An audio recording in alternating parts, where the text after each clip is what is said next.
On se croirait au Moyen-Âge. Voilà une expression qu'on entend systématiquement. Comme si, indiscutablement, le fait de renvoyer au Moyen-Âge ne renvoyait qu'à une période sombre, obscure et forcément négative. C'est un médecin du Moyen-Âge aujourd'hui. Eh bien, je crains fort qu'il y ait encore des entreprises du Moyen-Âge. Nous, c'est honteux, honteux. C'est le Moyen-Âge.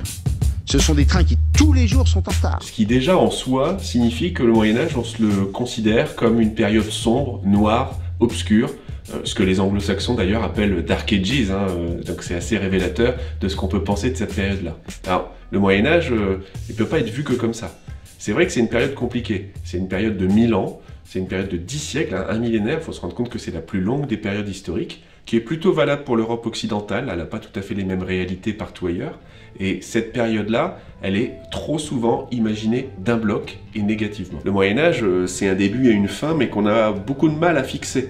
Il faut comprendre que même les spécialistes ne sont pas d'accord entre eux. Le début du Moyen-Âge, pour certains, c'est le règne de Clovis, pour d'autres, c'est la chute de l'Empire romain, pour d'autres encore, c'est la christianisation de l'Empire romain, donc plus tôt encore. Et à l'inverse, de l'autre côté de la période, les bornes basses, entre guillemets, ce sont peut-être la fin de la guerre de 100 ans, ou la découverte de l'Amérique par Christophe Colomb, ou les guerres d'Italie par les rois de France. Mais dans ces contextes-là, c'est bien difficile de cerner cette période. Depuis quand parle-t-on du Moyen-Âge ? Depuis la fin du Moyen-Âge, justement. C'est-à-dire que ce sont les gens de la fin du Moyen-Âge eux-mêmes qui ont commencé à faire naître la notion de Moyen-Âge, l'idée de Moyen-Âge. En fait, il faut comprendre que ça s'est passé dans un milieu très précis, le milieu des artistes, et particulièrement des artistes italiens, à partir du XIVe et du XVe siècle. Le premier d'entre eux, c'est Pétrarque. Et Pétrarque, comme ceux qui vont le suivre, ont des commanditaires. Ils ont des patrons, ils ont des chefs qui payent pour avoir des œuvres d'art. Et ces artistes, ils vont commencer à promettre à ces commanditaires un âge d'or, l'ouverture d'un âge d'or, qu'on va renouer à partir de leur temps avec un âge idéal, perçu comme tel en tout cas, l'Antiquité gréco-romaine. Ils vont vouloir dire, il y a existé une période fastueuse, nous allons renouer avec elle, mais pour cela il faut mettre entre parenthèses ce qui nous sépare de cette période fastueuse.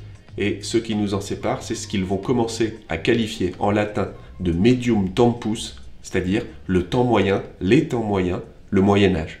En fait, ils vont simplement essayer d'hiérarchiser en faisant oublier une période pour en valoriser une autre, un peu comme le grand-père peut vous dire « c'était mieux de mon temps et on ferait bien de balayer tout ce que vous avez fait ». Ce qu'on critique, c'est un Moyen-Âge culturel et artistique. Les artistes de la Renaissance ne jugent rien d'autre. Pourtant, ça va évoluer. Ça va évoluer et on va passer d'une critique d'un art barbare, d'un art médiéval, un art gothique, d'ailleurs on va le qualifier de gothique sous référence au fait que les Goths, c'est-à-dire les barbares germains, auraient mis par terre l'Empire romain. Donc en fait c'est eux qui seraient parvenus à mettre un terme à un âge d'or.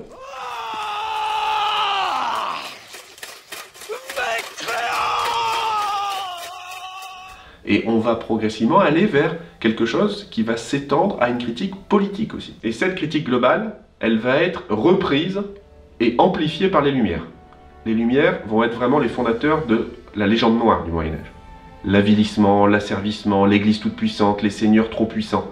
Et en face de ça, pour leur répondre, on va voir apparaître le courant romantique qui va se récupérer, se réapproprier le Moyen-Âge et qui progressivement va faire naître la légende dorée du Moyen-Âge.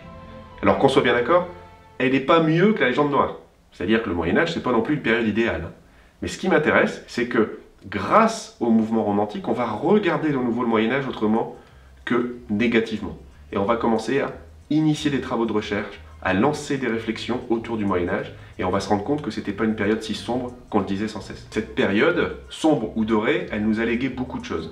Elle nous a légué les cathédrales, elle nous a légué les beffrois, elle nous a légué les villes telles qu'elles sont structurées aujourd'hui.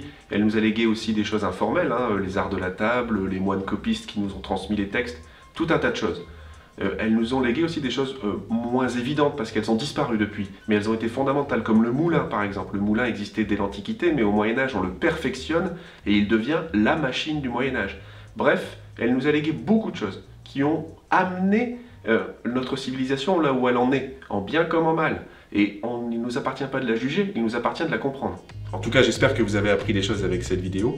J'espère aussi que ce nouveau format vous a plu. Dites-nous ce que vous en pensez. Et puis, nous, on se retrouve au prochain épisode. À la prochaine!